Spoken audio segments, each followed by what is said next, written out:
नमस्कार, second angle TV में आपका स्वागत है। दोस्तों, हम 50 बड़ी खबरें आपके समक्ष साझा करेंगे जिसे झूठी विकिमीडिया आपसे छिपाती रहती है, लेकिन हम आपके सामने बेधड़क बताएंगे।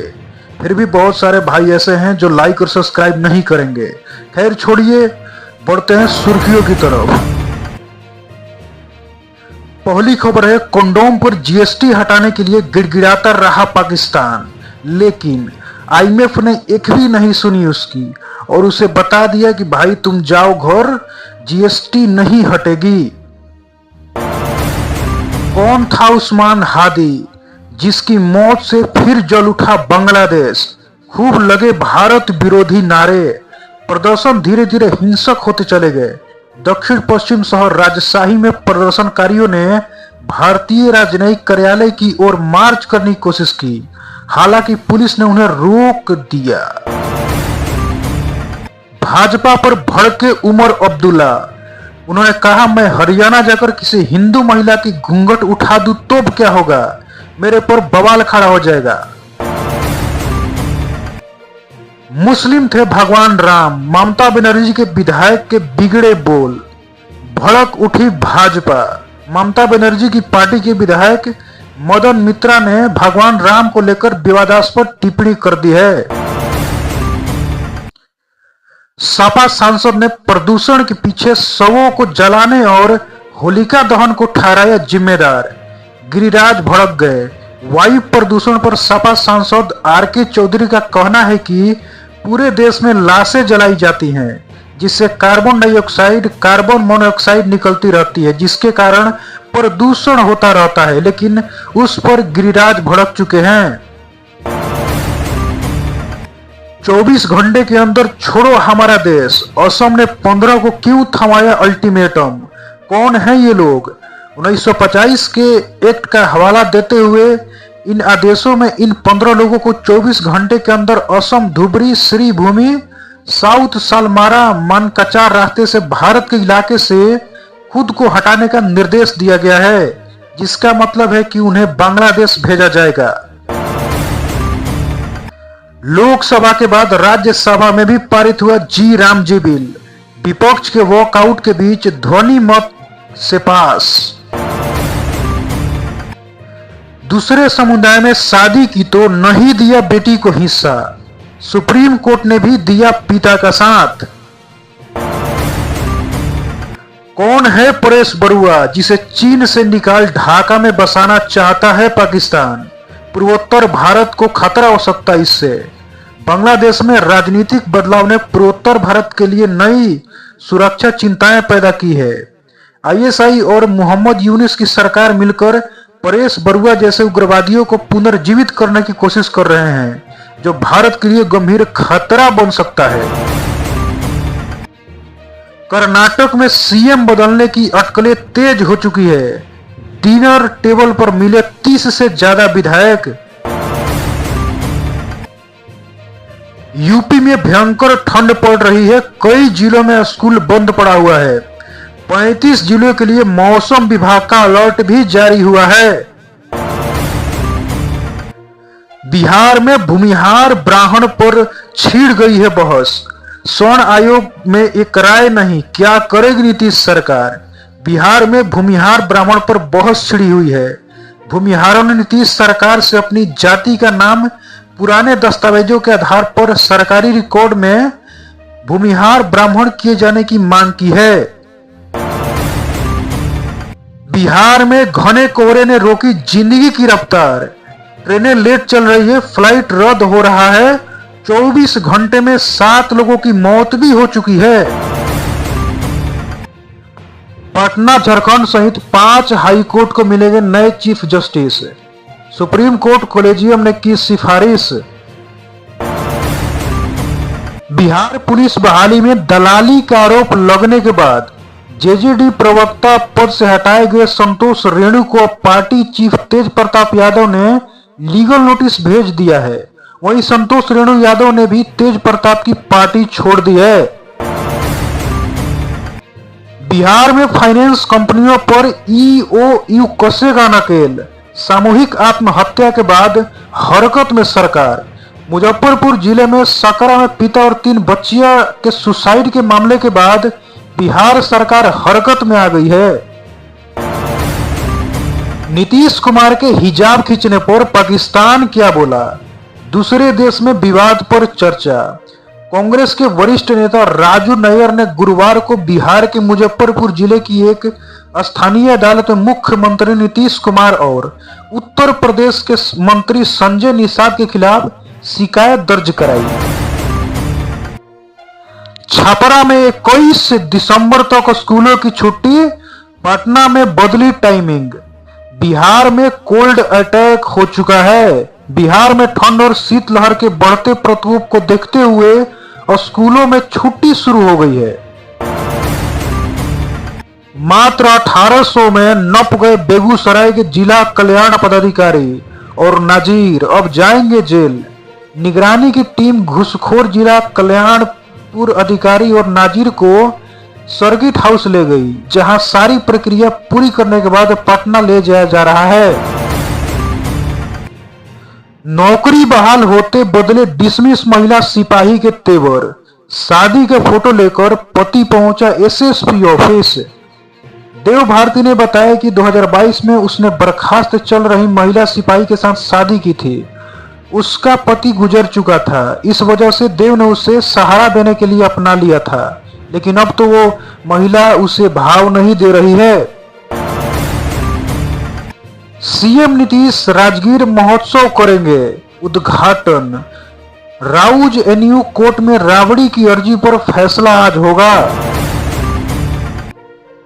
पाकिस्तान में बैन धुरंधर पर इवेंट में बिलावल भुट्टो की एंट्री पर बजा फसला गाना। लोग बोले ये दोगलापन है। धुरंधर के खिलाफ पाकिस्तान याचिकाएं दी जा रही है। वहीं एक इवेंट में बिलावल भुट्टो की एंट्री का वीडियो वायरल हो रहा है। बेन स्टोक्स के साथ हो सकती थी अनहोनी।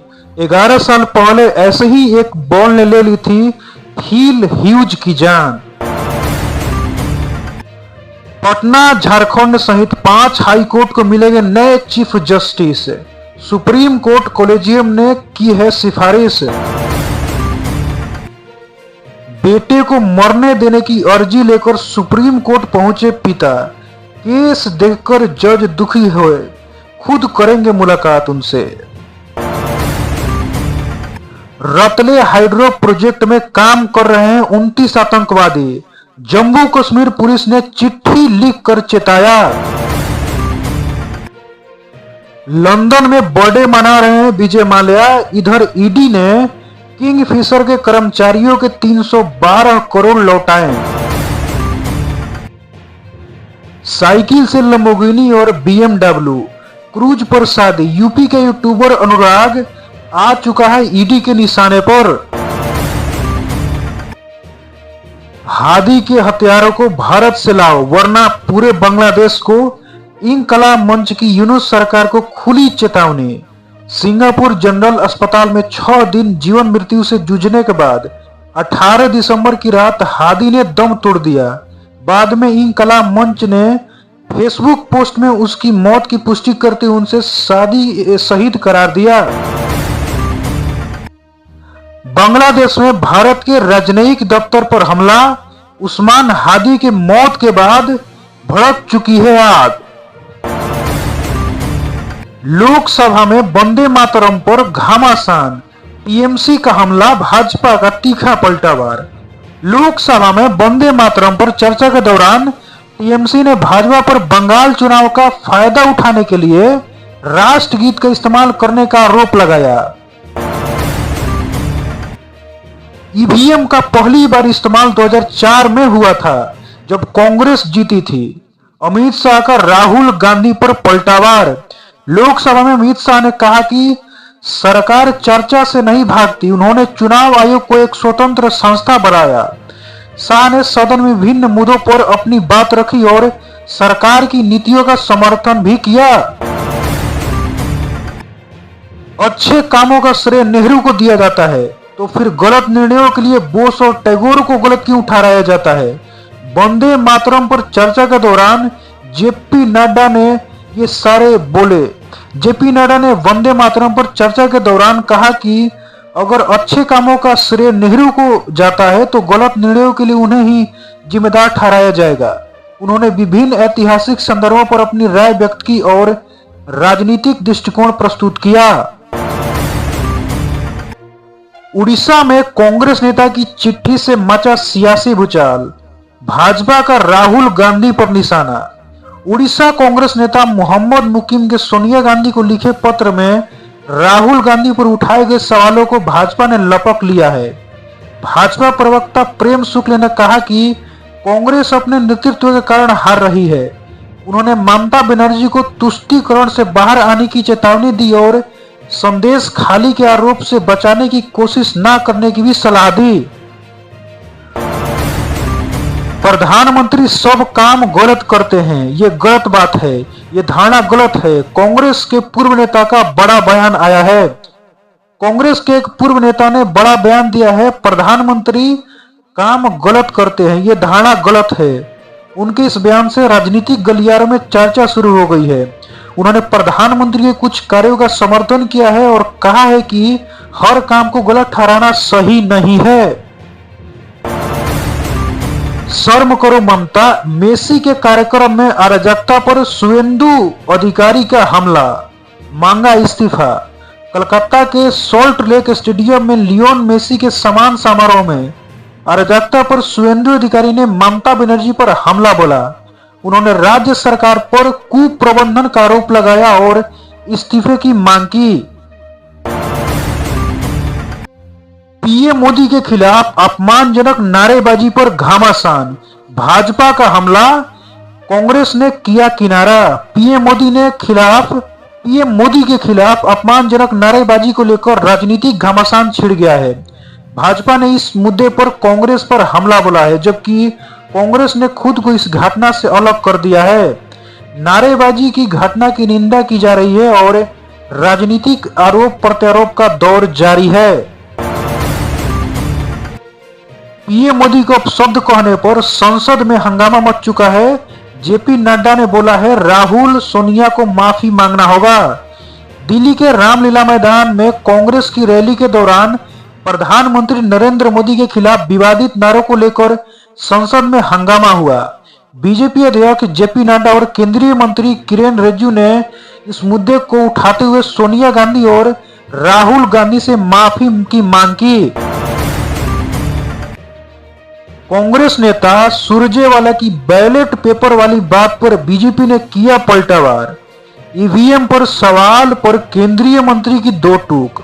राज्यसभा में चुनाव सुधार पर तीखी बहस हुई, जिसमें सत्ता पक्ष ने विपक्ष के आरोपों को खारिज किया और विपक्ष ने चुनावी गड़बड़ियों का मुद्दा उठाया।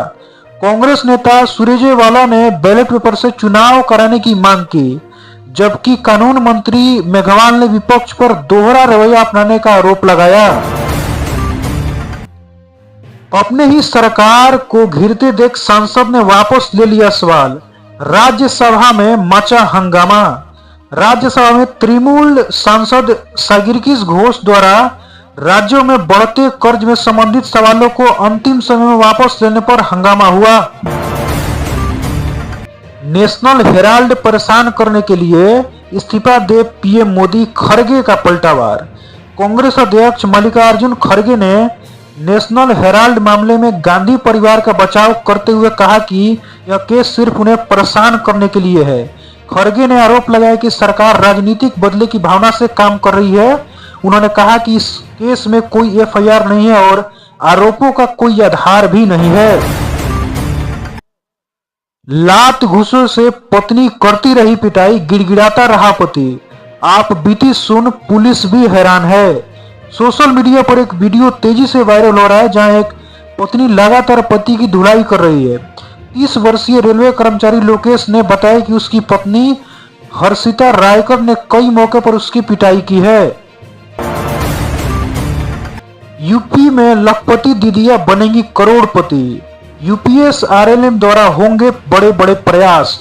उत्तर प्रदेश के लखपति दीदियों को करोड़पति बनाने के लिए यूपीएस आरएलएम द्वारा प्रयास किए जाएंगे। उसका उद्देश्य राज्य की महिलाओं को सशक्त बताना और ग्रामीण अर्थव्यवस्था को मजबूत करना है। राहुल गांधी के खिलाफ लंबित निगरानी याचिका पर सुनवाई टली। 12 जनवरी को होगी अगली सुनवाई। राहुल गांधी के खिलाफ लंबित निगरानी याचिका पर सुनवाई टल चुकी है। अब इस मामले की अगली सुनवाई 12 जनवरी को होगी।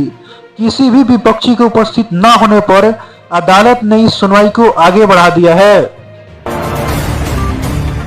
अमावस्या पर श्रद्धालुओं ने लगाई गंगा में आस्था की डुबकी। हर हर गंगे के जयकारों से तट रहा गुंजयमान। उत्तर प्रदेश के हापुड़ में अमावस्या के अवसर पर श्रद्धालुओं ने गंगा नदी में आस्था की डुबकी लगाई। इस दौरान हर हर गंगे के जयकारों से गंगा तट गुंजयमान रहा। रेलवे में नौकरी का झांसा देकर 20 लाख रुपए ठगने वाला गिरफ्तार। फर्जी नियुक्ति पत्र देकर युवक को किया था गुमराह। गोरखपुर में रेलवे में नौकरी दिलाने का झांसा देकर 20 लाख रुपए की ठगी करने का आरोपित अमित राव को कैंट थाना पुलिस में गिरफ्तार किया गया है। आरोपित ने नितेश यादव नामक युवक को फर्जी नियुक्ति पत्र देकर गुमराह किया था। पुलिस ने उसे न्यायालय में पेश किया, जहां उसे जेल भेज दिया गया था। पुलिस अन्य आरोपियों की तलाश कर रही है। तो दोस्तों, ये थी आज की बहुत महत्वपूर्ण खबरें जो आपको जाननी चाहिए थी। खैर, इस वीडियो में इतना ही रखते हैं। मिलते हैं अगले वीडियो में बहुत नई नई खबरों के साथ, जरूरी खबरों के साथ। तब तक के लिए धन्यवाद।